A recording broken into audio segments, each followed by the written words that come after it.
And I want to thank the organizers for a great meeting. It's been fantastic in all ways. But more than that, I want to thank engineering for focusing my mind and focusing my research for the last 40 years, beginning at Case Western Reserve when I was a resident in 1978, and up till now being stimulated by all of you with a special thanks to Vartan. So I want to tell you what you've done as engineers for the lives of kids or older kids, and this is the result of all of that. It's now straightforward. Hydrocephalus is not that difficult, and it can only, all you need is 3 different rules in order to handle it properly. Now, okay, this is all you need to know in this world. All hydrocephalus is obstructive, all of it, except for that associated with choroid plexus tumors. So there's a point of obstruction in every case of hydrocephalus, and it's our job and your job to find that place, because finding the point of obstruction is not always so easy. I've used a lot of tracers to find out, because sometimes you can't, it's not obvious on imaging. The change in the ventricular volume due to hydrocephalus requires a transmantle pressure gradient. And neurosurgeons in general, and I was skeptical of this for long periods of time, and I'll show you a mistake I made in 1990 about that very issue. Now this, Vartan, thank you, made me change, put the disclosure in this is a hypothesis. But the more we know about what happens when a shunt fails and what happens in acute hydrocephalus is that, for the most part, the brain volume doesn't change. Hakim's vision of the brain being a sponge that gets squeezed with water squeezing out cannot be sustained by what we know now.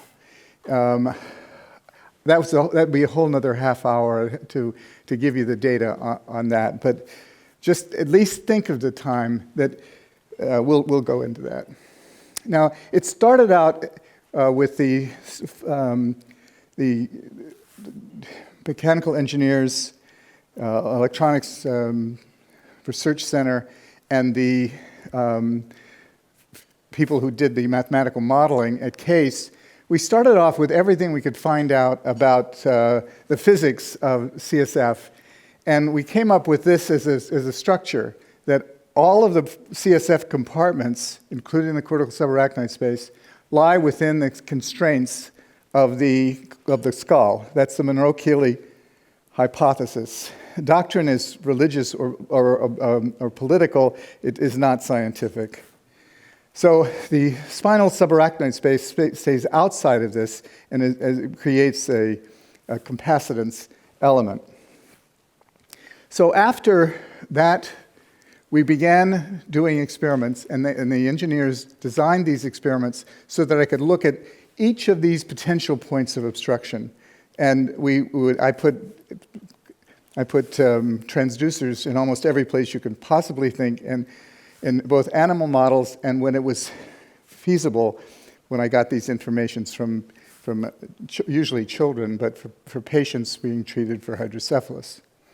So each of these points of obstruction, the foramen of Monroe, the aqueduct of Sylvius, between the spinal and cortical subarachnoid space, and between the fourth ventricle and this is a little bit wrong, because the fourth ventricle should be in communication with both the spinal and the cortical subarachnoid space with the cisterna magna in between, so it can go in both directions. So what we then learned, now this is where I'm going. This is the evilest paper that's ever been written. It throws out Dandy's work as it being wrong, to explain why a third ventriculostomy will work in some cases of normal pressure hydrocephalus. And he went into this pulse wave assessment that just went on and on and on, and he said, Dandy no longer matters. We've got a completely new thing. It's all about the transmission of pulse waves into the cortical subarachnoid space.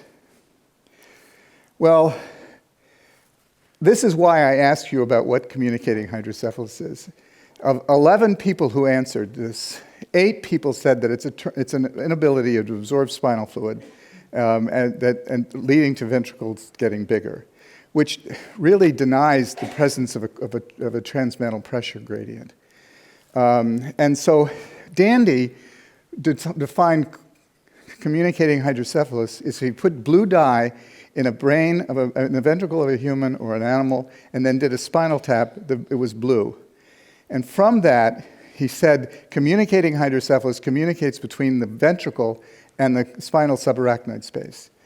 It does not involve at all the cortical subarachnoid space, and that's the big problem here. If the block is between the spinal subarachnoid space and the cortical subarachnoid space, then that's obstructive hydrocephalus. In 1960, Joe Ransohoff had a paper in pediatrics that wanted desperately for people to start talking about intraventricular obstructive hydrocephalus and extraventricular obstructive hydrocephalus.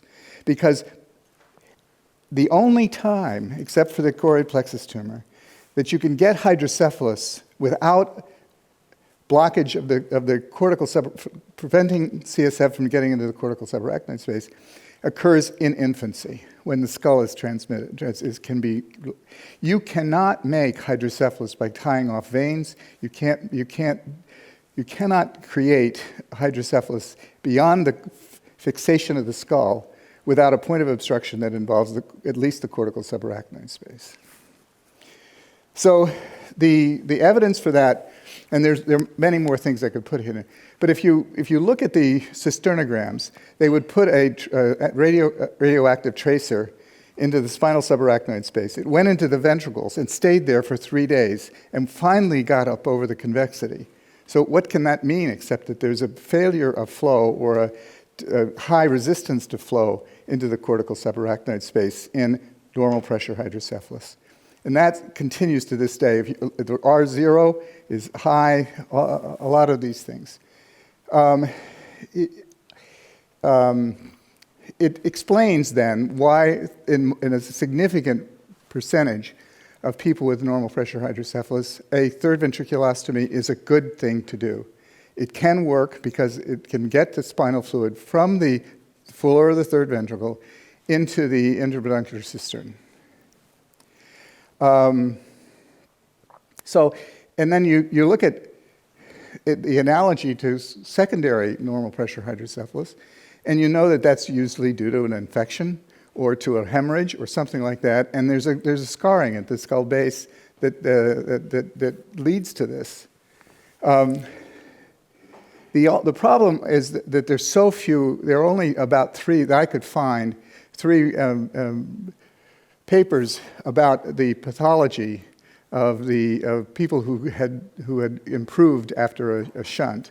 And in all of those cases, there is a very thickening arachnoid at the skull base, preventing fluid from flowing from the spinal subarachnoid space to the cortical subarachnoid space. So what is accomplished by doing a third ventriculostomy? Well, it bypasses, it's not just aqueductal stenosis that works.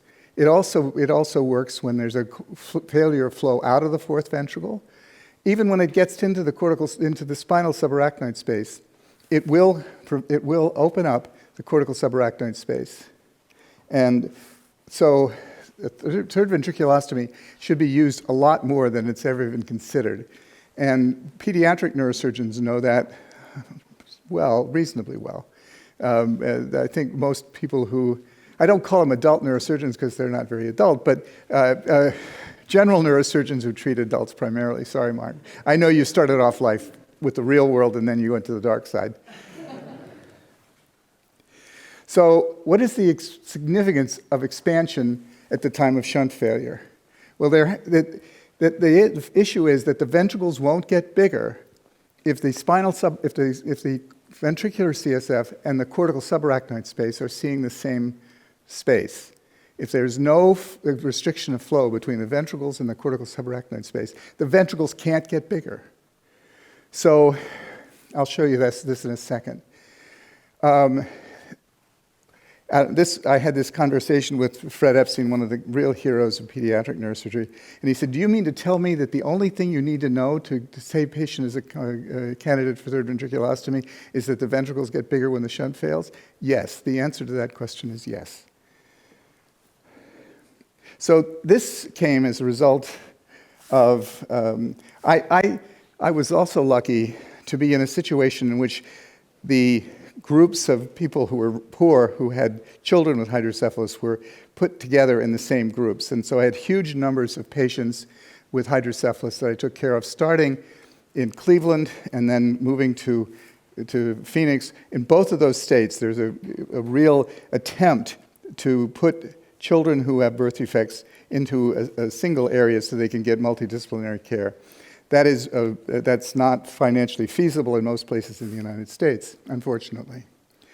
So these are patients who I see, and also I had a lot of patients that came from other states and things because of the fact that nobody else was listening to them. So in patients who had multiple shunt revisions, shunt revision after shunt revision, and I've taken care of patients who had 150 shunt revisions. So the first thing, it's not a shunt, it's a sentence, right? It's a terrible thing to have for your whole life. So in these patients that were really desperate, I would give them a chance at shunt independence.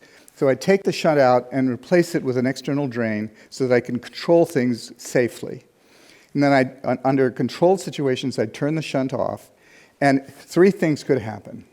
One is the ventricles enlarge and the patient's symptomatic, which is what you'd expect to see in all of them.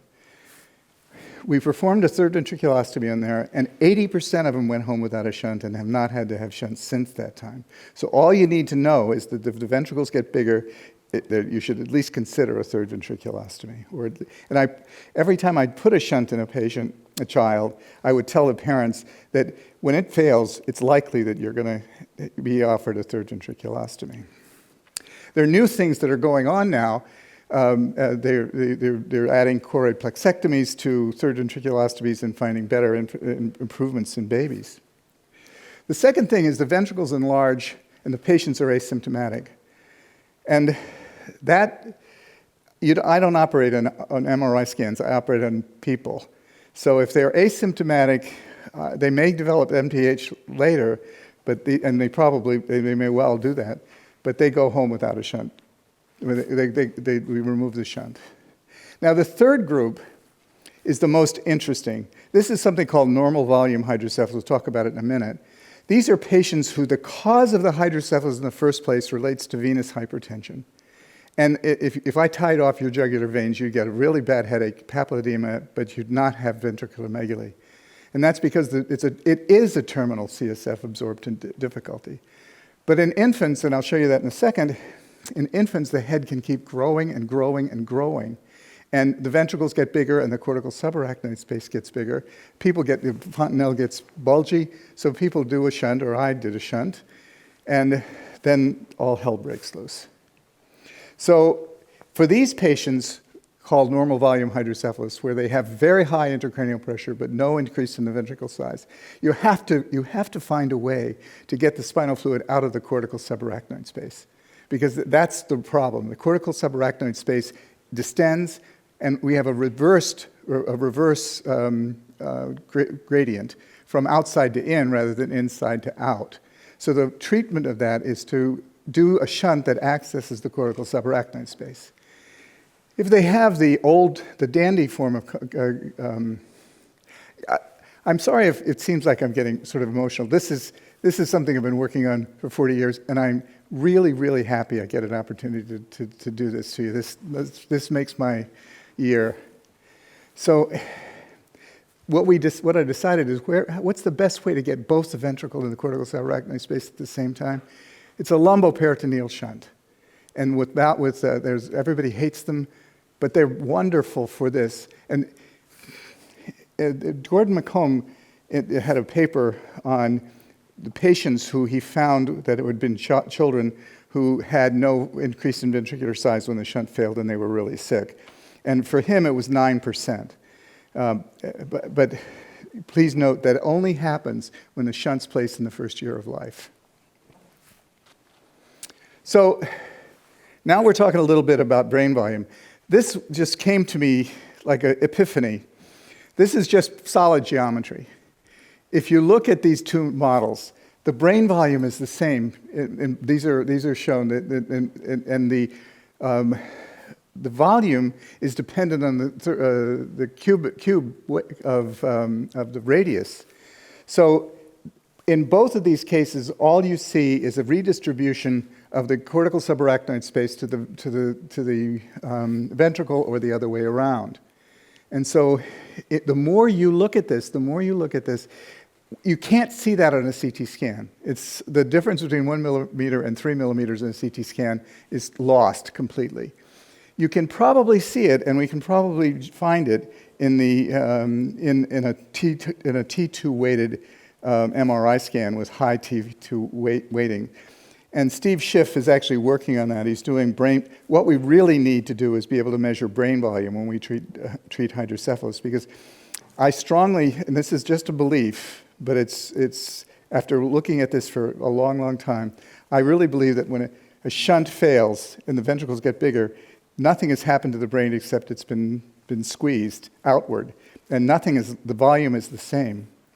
Because if you have an intraoperative CT scan and you fix a shunt that's broken and the ventricles have gotten bigger, and you do a CT scan intraoperatively, the ventricles have already come back down to normal. It's not that they have to wait a week or a year or anything. They come right back down. So that brings up the problem of the trans-mantle pressure gradient, and there's a lot of controversy about that. Having talked to some of you, I was a real skeptic about that there actually is a trans-mantle pressure gradient, because every time I tried to measure it, or anybody who's in neurosurgery tried to measure it, they couldn't find it. And I think it's just because it's too small, too low. I think that the numbers that you gave were 0.05, 0.03. I've seen 0.08, and so there has to be for anything to change size, the ventricles to change size, there has to be a trans-mantle pressure gradient. So I now am a believer. Now this is a paper from, what we tried to do is that, and the biggest challenge in my life working with the engineers at CASE was we had to have something that changed absolutely in the brain itself, the stiffness of the brain. People called it compliance or whatever, but it's actually, I called it turgor. Something happens, the brain becomes stiffer, and that helps explain both normal pressure hydrocephalus and pseudotumor. But at the time, there was no way of measuring that in a living creature.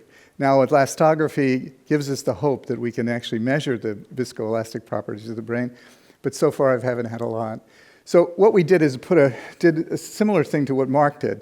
We put a balloon in the cortical subarachnoid space, and then put multiple pressure transducers in the parenchyma, in both ventricles, in the subarachnoid space. And I and my engineers look at these graphs. These were, the top one is the contralateral cortical subarachnoid space. And we said that there isn't a difference, but there is a difference. You can see that there's about less than a millimeter of mercury difference that we completely ignored. So don't read that paper. I wished I hadn't written it. But it carried with me for another 15 years or something that there wasn't a trans-mantle pressure gradient. So what we know about trans-mantle, the changes in ventricular volume can only occur in these two situations. Either the volume of the brain itself changes. That can either be from squeezing leading to loss of water, like the Hakim hypothesis about the causing of hydrocephalus, or the brain volume increases, what we've heard about today. Or there's a difference in pressure on either side of the barrier, which in this case, we're talking about the barrier between, the brain creates a barrier between the ventricle and the cortical subarachnoid space. And I hope that you all, because I'm not putting up stuff like like this. This is all straightforward, that I'm valuing all of your input into these things because the patients have gotten a tremendous advantage from the engineering approach to hydrocephalus. Clinical experience. Now, these are the three situations that neurosurgeons find the most troubling. They can't understand, they don't treat well, and they don't understand at all. The first is infantile hydrocephalus with the brain growing. The mantle in a newborn isn't between the brain, the ventricle, and the cortical subarachnoid space. It's between the ventricle and the atmosphere. So that rather than the brain moving out to displace the cortical subarachnoid space, it's actually making the head bigger. So it has the same effect. Then the second one is normal volume hydrocephalus, which is always in infants, and that's always due to venous hypertension. We see it in achondroplasia. We see it in some cases of spina bifida. We see it in cruisons and other craniofacial abnormalities. And occasionally we see it in patients with congenital heart disease and therefore high venous pressures. And then there's negative pressure hydrocephalus. And this is one of my extraordinary experiences with finding a shunt that appears to be broken, repairing it over and over again and with no results, putting an external ventricular drain in, and finding that the intracranial pressure was negative, was subatmospheric. And then what the heck do you do? How can that happen? So they develop the hydrocephalus usually after a hemorrhage, and those fontanelle becomes, and the brain grows at 2 to 3 centimeters a week, and then you put a shunt in, or an external ventricular drain. I used to use something called a cortical subarachnoid, a subgaleal shunt, which really all of a sudden the entire ventricle sort of emptied into the subarachnoid space. And you do an ultrasound in the operating room, and the brain had returned to normal size in the very moment. So it was all about making the head go down. The head was too big, and that's what happened. So you then put a shunt in it, and that doesn't, and then the skull doesn't grow, so they end up with a secondary microcephaly and very thick skull, which is found in infants that have been shunted in infancy. Now this is I made this graph up. There's not data to support it. It's just 40 years of experience.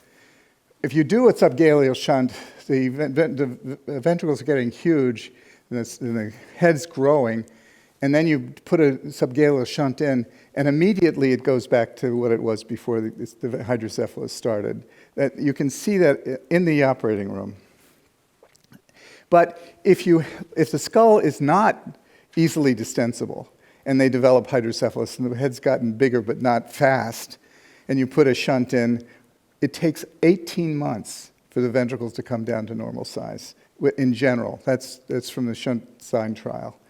So if the skull can't collapse, then it's going to take a long time. The brain actually has to grow in order, and putting a shunt in will allow it to grow.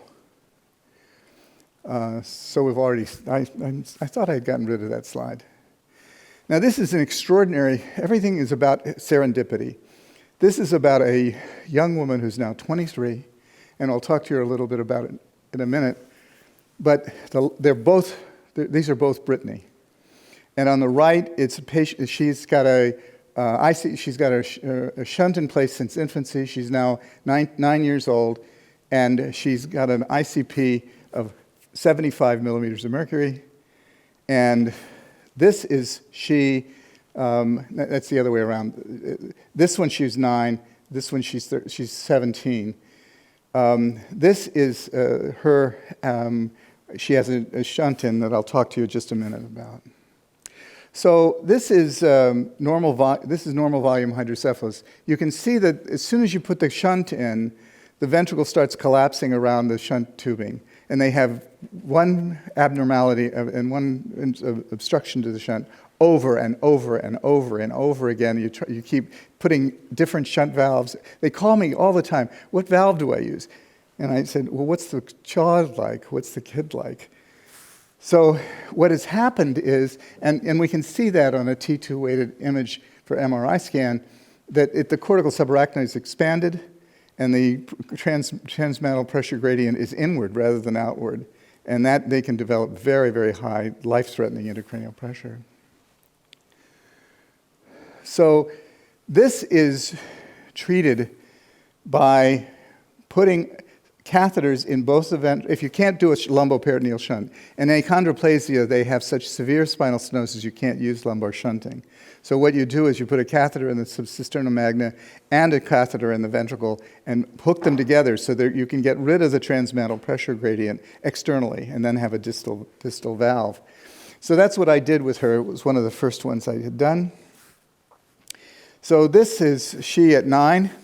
She has a catheter in the subarachnoid space and a catheter in what has happened here? She's now severely sick. She's somewhat somnolent, but I did a shunt tap and she has normal intracranial pressure. What's happened here? Well, what's happened here is the ventricular catheter failed and the subarachnoid catheter still is working, so she's selectively draining the cortical subarachnoid space. And that allows the ventricle, even though no other time since she's been 15 months old have her ventricles gotten bigger. It's only because I've drained selectively the cortical subarachnoid space. So we fixed this, and she's now gone, I think, 7 or 8 years without any problems at all.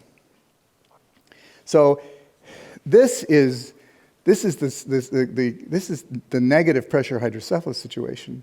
What's happened is you have an obstruction between the ventricles and where the ventricles have to be where the ventricles are blocked and the cortical subarachnoid space is shunted one way or another. So this is really, really interesting. And what happens is that we see it after patients with shunts have a spinal tap done and develop a CSF leak from that.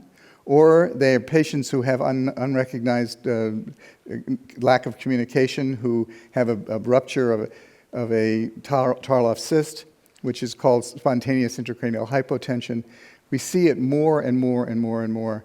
And generally, you have to find the point of the leak. It's always the CSF leak, and mostly they're iatrogenic, but they can be. So, conclusions. Essentially, all hydrocephalus is obstructive. Hydrocephalus develops due to a trans-mantle pressure gradient. Balancing the trans-mantle pressure will prevent the changes in the ventricular volume. If you can prove you have flow in both the cortical subarachnoid space and the ventricle size will never change. Will never change. More attention needs to be paid to the volume of the brain. This is something that the people in radiology, the engineers, need to work on because we really it's hard to measure the brain volume. And that's something that I've already retired, so it's too late for me. But for the rest of the people studying hydrocephalus, you really need to get that done. So here's the thing, and I know I went over my time, but I appreciate the ability to talk to you.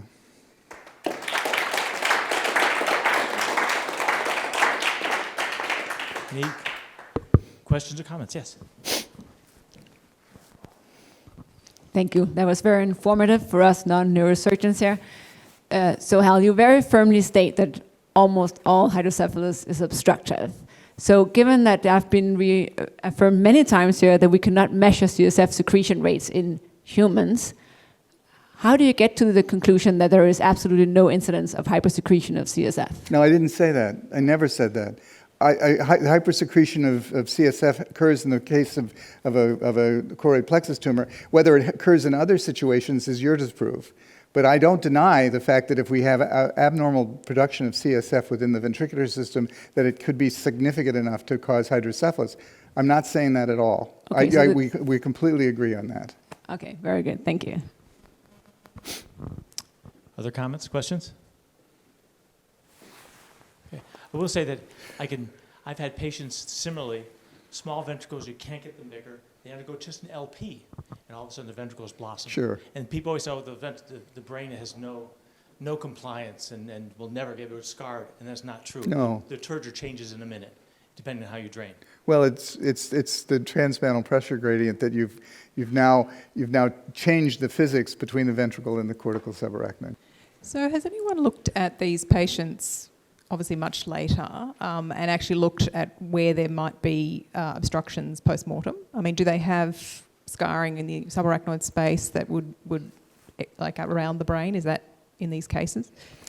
The answer is that there's very little information on that. But in NPH, there are at least 2 articles, I think 3. I have to look at my data again, in which there is significant that the patients who've responded have had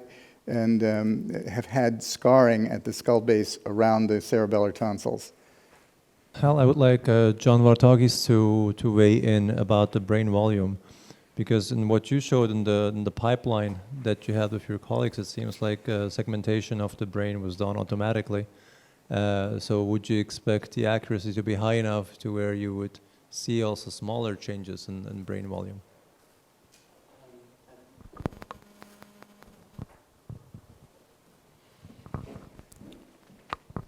Thanks for that question.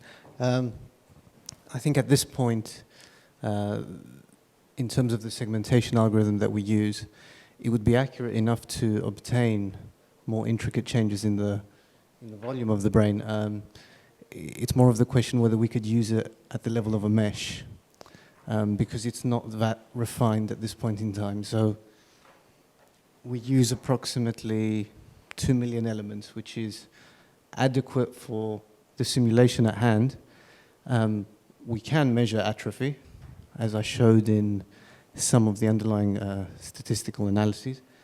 But at the end of the day, because we're making sacrifices on the parenchymal surface, we are probably underestimating or overestimating the changes using the pipeline that we have at this point.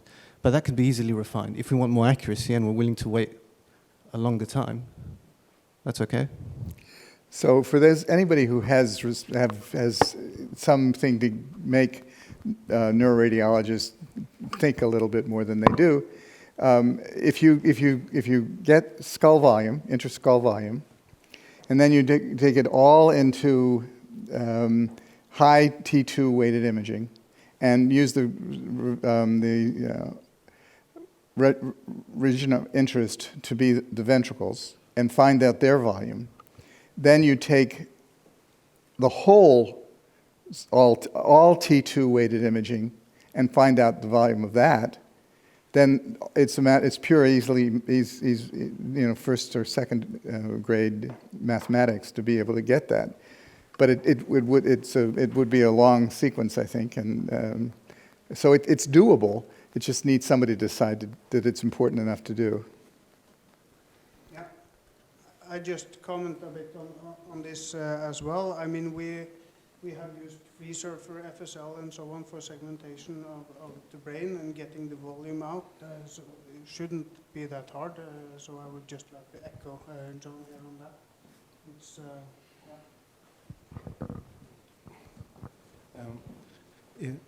Is it possible for you that incomplete obstruction, but an increase of the flow resistance between the subarachnoidal spaces and the ventricles can change the volume of the ventricles? Absolutely, and I think that's what normal pressure hydrocephalus is. I don't think it's not. It's if you look at the infusion, not the infusion studies, but the tracer studies, it eventually does get up over the convexity, but it takes 3 days. So it's a high resistance to flow. It's not a complete obstruction. You're absolutely right. Again, thank you so much for your time, and thanks for all of our cooperative efforts together. Can I ask? Oh, I'm sorry, I didn't see you. Thanks. There's a lot of experience in bypassing stenoses in the bloodstream. This is just a dumb question from an engineer. Could we insert bypasses around these obstructions if they could be identified with, say, a synthetic lymphatic duct or even a vein segment, if that would survive? Is that even? Well, for the most part, the first step would be to do an endoscopic lysis of the scars, et cetera. And yes, you can do that. That's sort of what was done when they put the two catheters in. Yeah, exactly. Yeah. That was an external, but can you do it internally with yes. a biological shunt? That's really possible. I don't know what to say. Yes, it certainly would be something that would probably work, and we just have to find somebody to do it. Are we talking about the Torkelson shunt? Well, that's the same idea as this, and it depends on whether you, at the end, whether you can be without a shunt or not. It's possible that you could. It's like a third ventriculostomy. That bypass that he's talking about. So the Torkelson shunt was from the ventricle into the cistern, out of the head back into the cistern magnet. Right, and that was before we had shunts. That was the best you could hope for. It was brother. We have time for one more, if you want, while we set up. So Hal, I've heard you mention the turgor of the brain, and that might be relevant in some of these conditions. I'm curious, among the other neurosurgeons, is that something that really is believed to be important? And then second is, are there any devices that measure that, for example, endoscopically? Yes and no. Most neurosurgeons believe that the turgor, what they call it compliance, is really critical in understanding hydrocephalus. There's no way of measuring that I know of except elastography, and there's been no real advances in elastography that I'm aware of. But that's the only way I know to measure the living brain's stiffness. So, and that would be really an important thing to be able to do too.